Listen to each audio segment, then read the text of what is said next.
Well,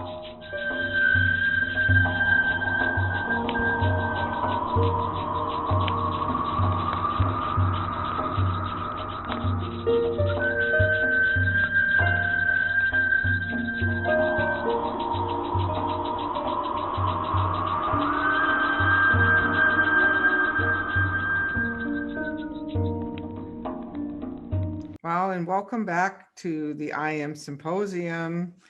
And I'm with Meg Beeler, who always has a lot of wisdom to share.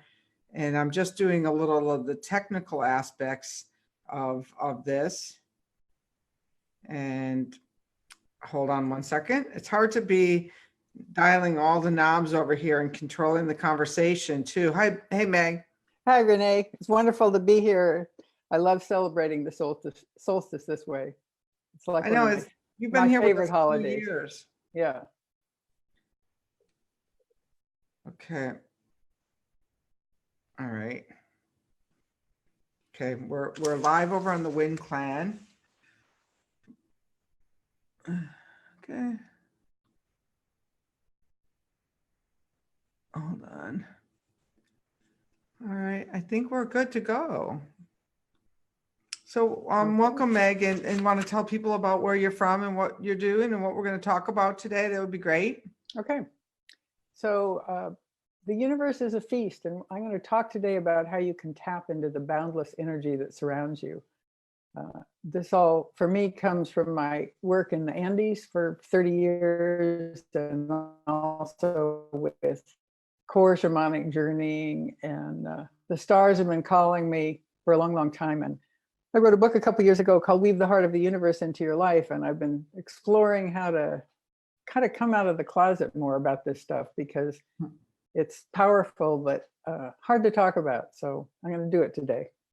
Well, good. Then help us come out of the closet, would you? Okay. I have a different kind of conversation about coming out of the closet that's in January at the Finding Freedom Symposium.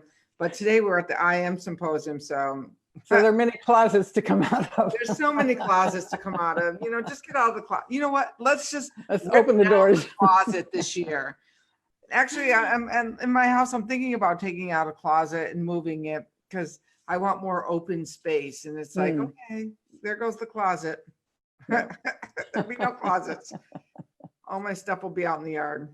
Great. So, so your power to heal comes from your heart connection to the cosmos, and your connection with the cosmos gives you the courage to meet these times of transition in alignment with all that is. This morning I was doing a meditation, and what I was shown is that before the single-celled creatures in our evolutionary history arose on the earth were the stars. The stars are our ancestors, our sisters and brothers, and that's the context that we're thinking about today. How do we reconnect with those stars and draw in the wonderful energy and light that they give us, and be in reciprocity with them? Awesome. So as we know in all the shamanic worlds, whatever spirits and elements you work with are reciprocal. They give back in what's called Aini in the Andes and Quechua. And so besides honoring and acknowledging our helping spirits, whether they're wind or stars, bears or jaguars, what other qualities feed this process? So first, I think you need stillness to listen and receive. You need patience as you try to interpret the metaphor and unfold the mystery. You need to embed your spiritual practice in your daily life. And you need to experience without always getting answers. And that's one of the hardest things. When you're given a calling and you don't know what to do, part of what I'm going to talk about today, to just have the patience to keep asking and keep listening and keep waiting, because spirit unfolds in its own time and space. And finally, you need community so that you can build trust and develop your practice. A community of humans, of spirit helpers, and of the ancient wisdom keepers. So this last is what we're doing here today as we keep the fires going to celebrate together the longest night and the return of the light. I have some stories from my 30 years of shamanic practice to share today. These stories are about the mysterious ways of cosmic reciprocity, how you can decipher them, and how your stories can inform your spiritual calling. So on the first of many trips to Machu Picchu, we were standing next to some ancient stairs carved out of living rock. They were roped off and inaccessible, and I wanted nothing more to climb them. The energy was so amazing. We were guided there to look towards a stone building with windows facing the four directions. Americo told us that the Inca priests used to shine light out those four windows toward all the apus, or mountain spirits. This is like 500 years ago, of course, before electricity. He said that the Inca priests connected with the stars and got messages from the stars, just like our Tarot teachers still do today. So I was hooked. Talking to the stars and shining your spiritual light that far were about the coolest things I'd ever heard. On the train back to Cusco, I took advantage of a little quiet and went up to Americo in my halting Spanish and asked what star I came from. He said, "I think you come from Andromeda, the closest galaxy to our Milky Way." So I came home from this trip with two mysteries to explore: how to create filaments of light, and how to discover more about Andromeda, my home. I use shamanic journeying with my power animals and teachers as my main method of exploration for finding answers to these mysteries. Now, another related story I have is about the tradition in the Andes to give people a stone during ceremony and as a reciprocal act. I was in a random store in Cusco, and the store owner came up and handed me a very heavy black stone. Listening to this stone, I'll actually hold it in my hand here. Listening to this stone, I learned it was a meteor that carried the energy of flying through the cosmos. The stone taught me the reality of what's called living energy, or Kaosai, that the Karo talk about, that everything is alive and has a voice, and we can learn from everything. So every time I've passed around this stone in my workshops, participants can immediately know where the stone comes from because it's so strong. I think that's pretty amazing. This stone lives in my mesa, my medicine bundle, helping me tune into the cosmos and draw on its power. A few years after the stone gift, I had a dream I called the Milky Way Path. In the dream, I found myself literally walking in the Milky Way, surrounded by brilliant stars. The radiance and light of them was just stunning. I saw other people, but no one I knew. So I kept walking amidst the stars, not knowing where I was going. The dream message was that this was my path to walk the Milky Way. However, I had no idea how to do that. I continued to use shamanic journeying and read what I could especially from indigenous tribes who have a lot of stories about the star beings. The Maya say the Milky Way is the trunk of the world tree, and it's a spiritual ladder between the three worlds. My friend Marissa Lovett says that the Milky Way is for integration of consciousness and understanding of consciousness. And this makes sense to me. I've been writing a blog for 20 years about shifting consciousness. So out of my inquiry about the Milky Way path came a calling to create star despachos. They're a specific type of Andean offering to call star beings down in turbulent times. So I made many of these star despachos around the world on the mountains, and I invited others to create them. One of the things that we learned was that the star beings are really our allies in these times.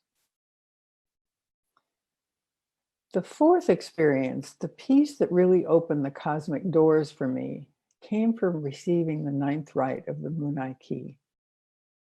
This ninth rite is an initiation for the times to come, and its source was prophecy received by the Karo probably 70 years ago in the Peruvian Andes.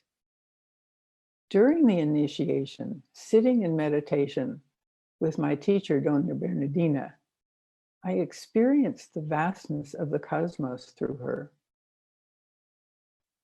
I found myself in her energy field as if I was seeing with her wisdom and her eyes. It was a totally profound experience. Later, I learned that this sort of mind to heart transmission is well known in the Buddhist world. It's called terma, meaning treasure transmission. And that was certainly my experience. So the creative energy of the cosmos opened my heart and became my world. As I gave this Munay-Ki initiation to many others over the years, I continually stepped back into that vastness and learned it more deeply. This taught me the importance of practice in deepening your wisdom, whatever it is. And it led me to write Weave the Heart of the Universe into Your Life, to share the Andean cosmovision and their ways of engaging with light, energy, and spirit. Here we are. I'll introduce you all to ways of working with this energy in a guided visualization shortly. So when you connect with the cosmos, you become larger than yourself. Your vision expands beyond the personal to encompass the collective, our whole interconnected world. And we all know how important that is. We see Greta Thunberg standing up and reminding us that we all live together and we have to step up. So for me, these cosmic connections are one way of doing that, of getting out of the things of daily life. So imagine aligning yourself with your special star, which guides and energizes you, or the star winds that come from massive explosions. Imagine aligning yourself with all the stars in the cosmos, more than all the grains of sand on the entire Earth, or the 2 trillion galaxies in the universe. Imagine aligning with the gaseous filaments that flow between all the galaxies and multiverses.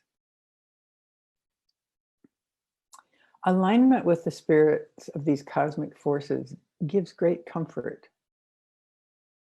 Aligning yourself with the vastness of black matter, the forces of creation and destruction, and the filaments connecting our universes makes our human problems seem smaller.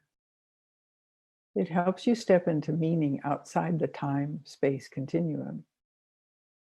And in these connections, you also step into the lineage of spiritual masters of, sorry, I need to get a glass of water. You step into the lineage of spiritual masters whose consciousness lives on lifetime to lifetime. In these cosmic connections, your consciousness shifts and deep wisdom evolves. Star beings help you to do this. You come from the stars. You are made of the same minerals and dust. You drink the water from the stars that seeded our planet. The universe is a feast your body remembers, and it's possible to access those memories. How? I want to share one experiential portal into your cosmic connections. This guided visualization will give you a taste of aligning with and flowing with the Milky Way and the cosmos through your body. You'll use your in-breath and out-breath to stay focused on moving your energy while you visualize and imagine the light of the stars, galaxies, and universes flowing through you. When you experience your energy flowing like this with the cosmos, you have access to the power, and you're less likely to get stuck in the density and heavy-heartedness that we often feel.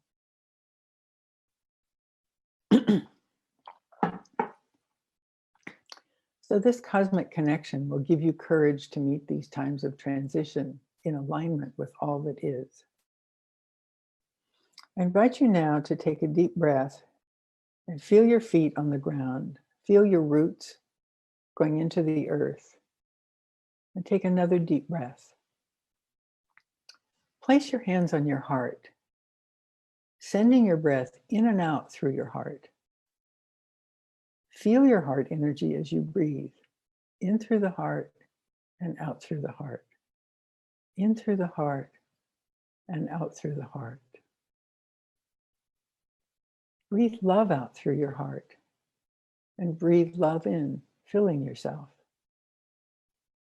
Send love on your breath to those listening, to your loved ones, to anyone who is ready to receive. Breathe love from others in on your breath, filling yourself. Feel how this calms and connects you.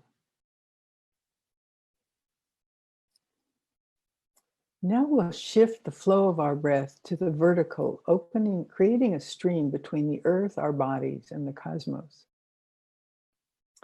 Breathing in, draw energy up through your feet, through your heart, and out your crown into the cosmos.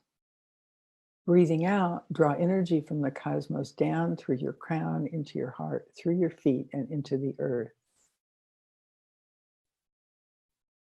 As you continue breathing, observe the energy flow with you, through you with your breath. Let the energy fill your cells, your heart, your bones and organs and muscles as it passes through your body from earth to cosmos to back. See the stream of energy flowing through you. Make it tangible. Feel the earth running through you, feel the cosmos running through you. Let the energy help you feel fluid like a river. You're not holding on to these energies, you're part of their natural flow. Now, as your breath and energy leave your crown, notice the billions of stars in the Milky Way galaxy. Draw their light energy down. Fill your body with starlight and observe it flowing through you into the earth. Send the earth energy out into the Milky Way with your breath. Draw down the energy of stars forming and dying, gases flowing, all the tremendous creative energy within the galaxy. Draw all this creative energy down through your crown, letting it fill your heart, cells, bones, organs, muscles, as it passes through your body and into the earth.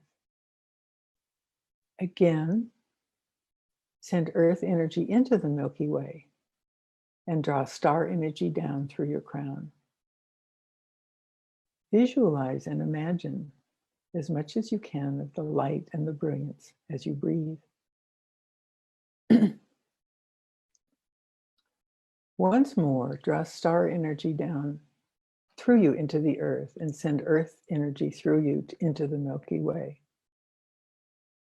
You come from these stars and you have the same creative potential. Now let your attention go beyond our Milky Way galaxy, beyond the neighboring galaxies, beyond our universe, and into the vast network of filaments beyond the beyond.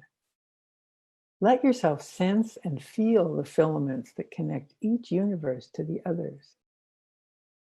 Called Indra's net by the ancients and Laniakea by the astronomers, these filaments look like a spider web studded with jewels. Draw this energy down through your crown and into your heart. Fill your whole body with the filaments that connect universe to universe. See them flowing and dancing through you and into you. Continue breathing this energy in and out. Really letting yourself feel the wave of filaments going into all parts of your body.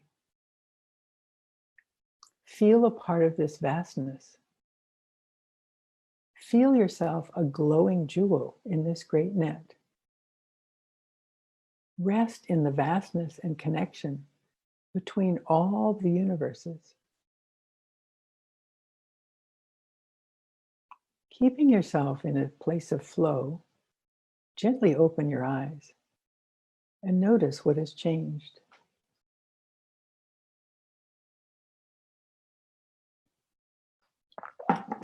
This meditation visualization is a gift you can explore and play with as you extend your connections into the cosmos. Use it to teach yourself to work from your heart and experience the vastness, creative energy, and potential. Every time you do it, you empower yourself to flow with the winds of change. By following the threads of meditations and visualizations like this, dream and journey, initiation and sensory experience, you can weave the fabric of your connections into a beautiful whole cloth. So all the messages I'm receiving about these times, and I'm not the only one, have to do with strengthening our collective energy field. Finding ways of extending such practices, trusting and believing in them, is our job as healers now. For example, all our fire tenders holding space, and all of us who create a web of light on the full moon, feed the collective and help each of us feel a connected part of the whole. To help this process of your connecting with the cosmos along, I'm offering you a gift, a wonderful spirit-given guided visualization for managing and moving your energy toward joyful radiance and connection. It's a mini sampler of my Thrive with Energy Alchemy online training course. The visualization will help you clear, calm, and connect with the elements. You can download it and listen to it over and over. And of course, access it through the IAM Gifts page. I also invite you to connect with me at megbeeler.com. Part of my service to the community is offering free calls. I love talking with you about your mystical path. So talk to me if you're curious, if you want to integrate your cosmic work into your practice, or if you want mentoring to support you as you explore your own mysteries. You can sign up for an appointment at megbeeler.com. And finally, the book I mentioned, Weave the Heart of the Universe into Yourself, gives you stories, tools, and a perceptual framework to shift your consciousness and help heal our broken species. The 64 practices guide you in becoming your joyful, luminous self, reflecting the light of the universe within you. So in closing, I want to offer you a little blessing. Your power to heal comes from your heart connection with the cosmos. Your connection with the cosmos gives you courage to meet these times of transition in alignment with all that is. My wish for you, what my teacher said of me, is that you learn how to transform your personal energy into cosmic energy. So the energy of your heart extends through the entire river of being. Let me say that again. You learn how to transform your personal energy into cosmic energy. So the energy of your heart extends through the entire river of being. Thank you. Sorry, that's a beautiful thought to leave us with. And I started drifting off on that meditation, and I'm there like, no, tether yourself here with a kite straight to the, there's a lot of technical stuff that I'm doing, dialing all these knobs. And well, it's hard to stay focused, and that's why I love using breath and combining it with visualization. Well, I don't know if you know, but this month the wind told me that there was a new breathing method that we were ready to explore next with the wind whistle. And so we've all been learning how to use that. And even more so, I don't know if you've heard me speak, but that it's the formation of the breath that creates. That's where creation takes place, not in the words. Oh, of course. We've been working with that a lot lately. Well, I really appreciate all your wisdom and thank you for joining us here and you can tell everyone she's a grounded, solid wisdom keeper, and what a great offer for her to make that, if you need some guidance, she's there as a mentor. That's that's a far and rare quality. So I honor that in you, Meg. Thank you, Renee. And, I do it because like most of us, I didn't have a mentor. I had teachers, but then they weren't available to ask questions, and it's hard to figure it out on your own, as you know. Well, someone just wrote me right before we got on the call, like, I know that this is a group class, but I'm not ready to share this on the wall, and I don't want to. And when you're doing a large group of a couple hundred people, it's like really hard to separate out, like, well, how do I give myself to this person? So I have assistants who do that. And, that mentoring thing is really, I have mentors in my life, so I feel really blessed that I do, but a lot of people don't. And I try to make that space open in the Wind Clan, and definitely with the IAM Symposium, that you can maybe when you go over, see the speakers page, I'm not going deeply into their bios because they've written their bios over there, and there's gifts over there to their web links and stuff like that. And it's more about listening with your heart here, that heart she was just talking about, and seeing, is there somebody here that really resonates with me, that I feel like could be, a teacher? Because a lot of times we want to go to the, we think that this person should have time, and really it's like, who do you really resonate with, not who do you think is going to look good on your as a shoulder bag. And yeah, and so that's a good one. I never thought of myself as being a shoulder bag. you know what I mean, like and I meant like, what purse looks better. Yeah, no, I get it. It's like, no, what it's really true. We've learned, all of us teachers have learned over the years that many, many people go to the most famous one. Of course, the most famous one doesn't have any time for you. Right. So the rest of us are here to kind of pick up the pieces and be available. And, when I talk about coming out of the closet, it's because it's so, when you're a mystic, it's so, you can't talk to most people. They roll their eyes or look at you as cross-eyed. So it's really important to have community and to have mentors where you can say what's really happening for you. And you can't, it's hard, as it's hard to get on your path by yourself. It's hard to stay on it can happen, but it's one of the rarer kinds of formats. All right, well, we're keeping on our schedule because I have Dory Cote, how do I say it? Cote, Maine. Yeah. I should know that. French, Faribault, and in the waiting room here, and we're going to bring her on next. And definitely check out Meg's gifts and check out her website. I'm going to say this unequivocally: every presenter here will make somebody a good mentor, because they wouldn't be here if I didn't think that they were sitting in a place of integrity, honesty, and have a deep amount of wisdom to share. We don't need those surface wisdom anymore. We need the people who are holding it with deep wisdom. So and thank you for helping all of us hold the space and be connected. It's really a wonderful gift you give us. Thank you, Meg, and we'll talk to you again soon.